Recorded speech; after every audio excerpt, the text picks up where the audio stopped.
नमस्कार दोस्तों, स्वागत है आप सभी का उत्तराखंड पोस्ट पर। मैं हूं अमित। उत्तराखंड में विधानसभा चुनाव की तारीखों का ऐलान हो गया है। उत्तराखंड में विधानसभा चुनाव के लिए मतदान 14 फरवरी को होगा और मतों की गणना 10 मार्च को होगी। 2022 का विधानसभा चुनाव उत्तराखंड में काफी रोचक होने जा रहा है। 5 साल में देवभूमि की जनता को 3 मुख्यमंत्री देने वाली उत्तराखंड की सत्ता में काबिज भारतीय जनता पार्टी को भरोसा है कि इस बार उत्तराखंड में सत्ता परिवर्तन की रवायत टूटेगी और उत्तराखंड में एक बार फिर से कमल खिलेगा। वहीं उत्तराखंड की मुख्य विपक्षी पार्टी कांग्रेस पूरे जोश में है और उसे भरोसा है कि इस बार उत्तराखंड में सत्ता परिवर्तन होगा और कांग्रेस एक बार फिर से सत्ता पर काबिज होगी। उत्तराखंड पोस्ट आपको चुनाव से जुड़ी पल पल की अपडेट देगा, लेकिन उससे पहले हम आपको बताएंगे कि उत्तराखंड में पिछले 2 विधानसभा चुनाव 2012 और 17 में क्या हुआ, किस पार्टी के उम्मीदवार ने किस सीट पर जीत हासिल की, ताकि आप समझ सके कि इस बार इन सीटों पर क्या स्थिति रहने वाली है। 13 जिलों की विधानसभाओं को हम आपको 13 एपिसोड में समझाएंगे और आपको बताएंगे कि किस उम्मीदवार ने जीत हासिल की। इस सीरीज का यह दूसरा एपिसोड है। पिछले एपिसोड में हमने आपको बताया देहरादून की 10 विधानसभा सीटों का गणित। तो जिन लोगों ने वो वीडियो नहीं देखा है उनके लिए लिंक डिस्क्रिप्शन में दिया हुआ है। अब बात करते हैं हरिद्वार जिले की। हरिद्वार जिले में 11 विधानसभा सीटें हैं और इस जिले में मुकाबला काफी रोचक हो जाता है, क्योंकि यहाँ सिर्फ बीजेपी और कांग्रेस ही नहीं, एक और पार्टी का प्रभाव है। वो पार्टी है बसपा। तो चलिए आपको बताते हैं हरिद्वार जिले की 11 विधानसभा सीटों का।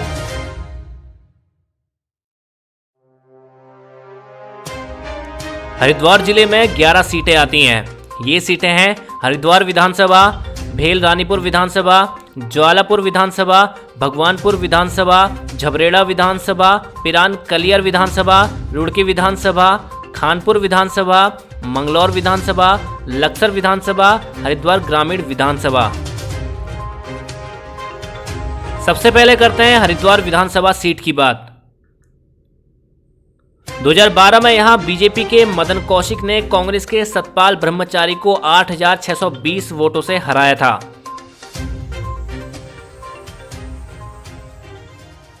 2017 में भी यहां मदन कौशिक ने जीत हासिल की और कांग्रेस के ब्रह्मस्वरूप ब्रह्मचारी को 35,927 वोट से हराया था।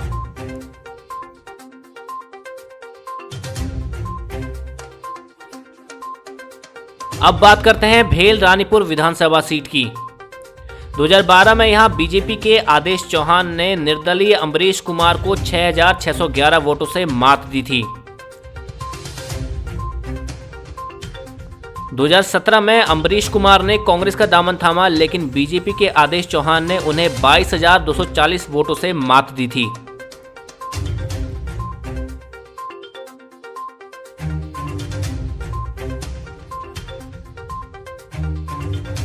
अब बात करते हैं ज्वालापुर विधानसभा सीट की। 2012 में यहां बीजेपी के उम्मीदवार चंद्रशेखर ने बसपा के मदन लाल को 558 वोटों से हराया था। -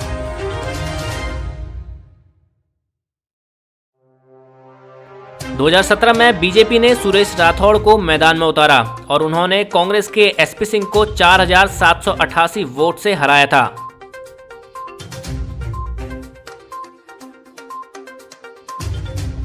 अब बात करते हैं भगवानपुर विधानसभा सीट की।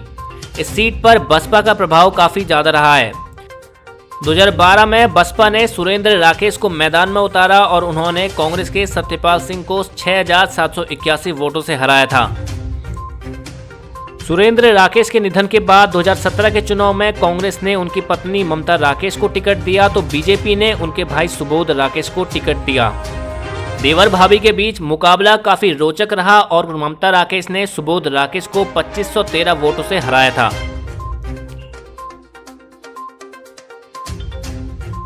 अब बात करते हैं झबरेड़ा विधानसभा सीट की। 2012 में यहां बसपा के हरिदास ने कांग्रेस के राजपाल सिंह को 3,809 वोटों से मात दी थी।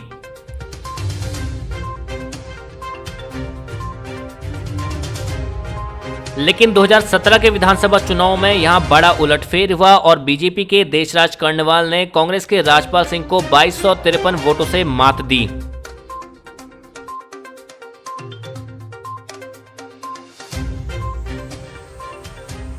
अब बात करते हैं पिरान कलियर विधानसभा सीट की।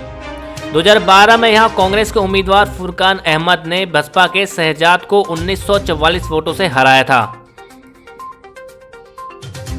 2017 में भी कांग्रेस ने फुरकान अहमद को मैदान में उतारा और उन्होंने बीजेपी के जय भगवान को 1349 वोटों से मात दी।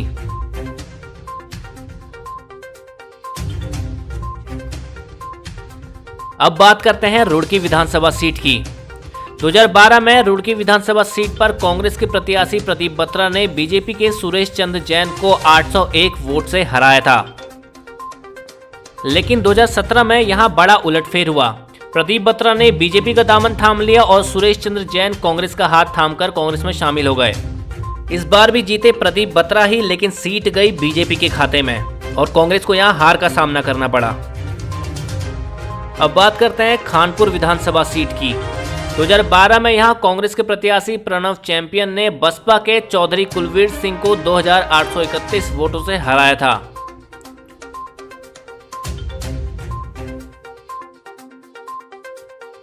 - 2017 में प्रणव चैंपियन ने बीजेपी का दामन थाम लिया और उन्होंने बसपा के मुफ्ती रियासत अली को 13,735 वोटों के अंतर से हराया था।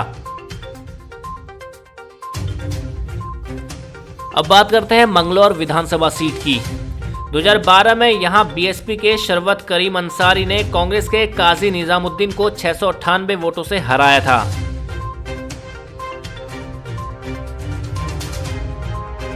लेकिन 2017 में यहां पासा पलटा और कांग्रेस के उम्मीदवार काजी निजामुद्दीन ने बीएसपी के शरवत करीम अंसारी को 2668 वोटों से हराया।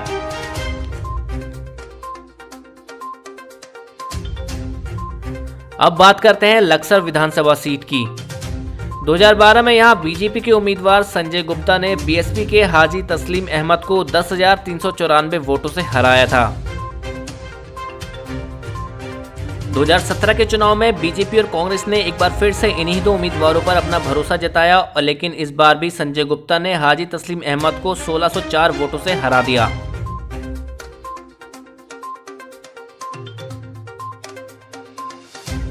अब बात करते हैं हरिद्वार ग्रामीण विधानसभा सीट की। 2012 में यहां बीजेपी के यतीश्वरानंद ने कांग्रेस के इरशाद अली को 3,885 वोटों से हराया था। 2017 में यहां उत्तराखंड के तत्कालीन मुख्यमंत्री हरीश रावत ने चुनाव लड़ा, लेकिन उन्हें बीजेपी के यतीश्वरानंद से 12,278 वोटों से हार का सामना करना पड़ा। तो ये तो हमने आपको बताया हरिद्वार जिले की 11 विधानसभा सीटों का गणित। आपने देखा कि पिछले 2 विधानसभा चुनाव 2012 और 17 में कई उलटफेर हुए और नेताओं ने दल बदल किया और जीत भी हासिल की। एक और बात जो अहम है वो ये कि भाजपा और कांग्रेस के अलावा यहाँ बसपा का भी काफी प्रभाव है और बसपा ने कई सीटें जीती भी हैं। तो ऐसे में कई तीनों ही पार्टियों का ये कोशिश रहती है कि यहाँ 11 सीटों में से ज़्यादा सीटें जीतें और सत्ता में आए। तो ये हमने आपको बताया हरिद्वार जिले की 11 विधानसभा सीटों का गणित। इस वीडियो में इतना ही। अगले वीडियो में हम आपको बताएंगे पौड़ी जिले की विधानसभा सीटों का गणित। आपको बताएंगे कि पिछले 2 विधानसभा चुनावों में वहां किस पार्टी के उम्मीदवारों ने जीत हासिल की, ताकि आपको समझ आए कि इस बार के चुनाव में क्या यहां गणित रहने वाला है, क्या स्थिति यहां रहने वाली है। वीडियो आपको पसंद आए तो इसे लाइक करें और शेयर जरूर करें और कमेंट बॉक्स में अपनी राय जरूर दें। जो लोग हमारे चैनल में पहली बार आए उनसे रिक्वेस्ट है कि चैनल को सब्सक्राइब जरूर करें और वीडियो को शेयर जरूर करें। उत्तराखंड पोस्ट आपको उत्तराखंड चुनाव से जुड़ी पल पल की अपडेट दे रहा है और ऐसे ही स्पेशल वीडियो आपके लिए लेकर आ रहा है। तो अभी आज ही चैनल को सब्सक्राइब करें और वीडियो को लाइक करें, शेयर करें और कमेंट जरूर करें।